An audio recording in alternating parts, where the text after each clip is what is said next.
Lap Edition. Paano? Uwi na. May nanalo na. Kasi ngayon marami pa rin nanonood ng mga chiniti. Matagal na po bang kilala yan? Kaduda-duda ng kilos. Pepito Manaloto. Makitawa na sa bagong oras. 6:15 p.m.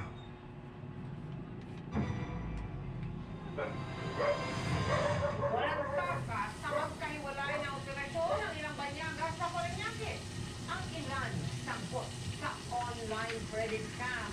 Habang ang iba nagpapatubos ng kanilang sasakyan sa pamamagitan ng casino chip. Nakatutok si John Consulta. Pagkatanggap ng bayad ng mga suspect, magkakasabay na hinuli ang Indian sa parking area at Pilipino na sa isang establishmento sa Parañaque City. Wala akong tono, kaya ako magmamadali.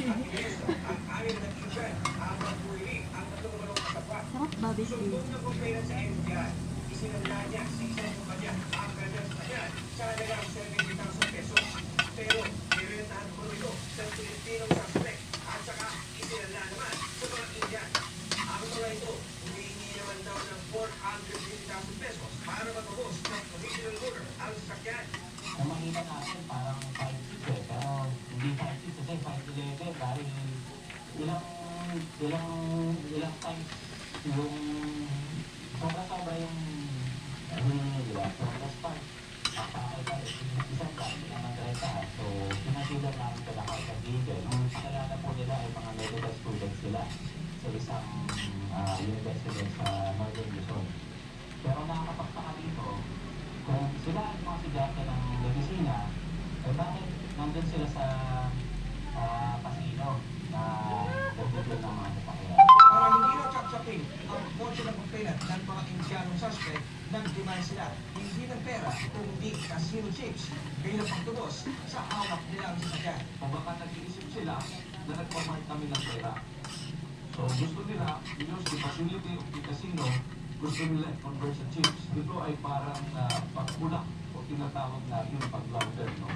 And they always think na kapag chips, hindi kaya ng NBI na i-mark yung chips. Nang uli namin ang panig na mga inesto, how much are you asking? 200. Only 200,000. If you're students here in the Philippines, why are you engaging in such transactions? Sama mo to.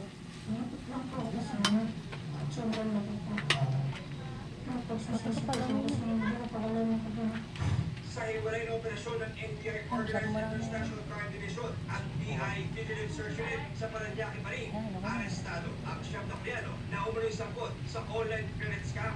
Kapwa Koreano raw ang kadalasan lumilingkita.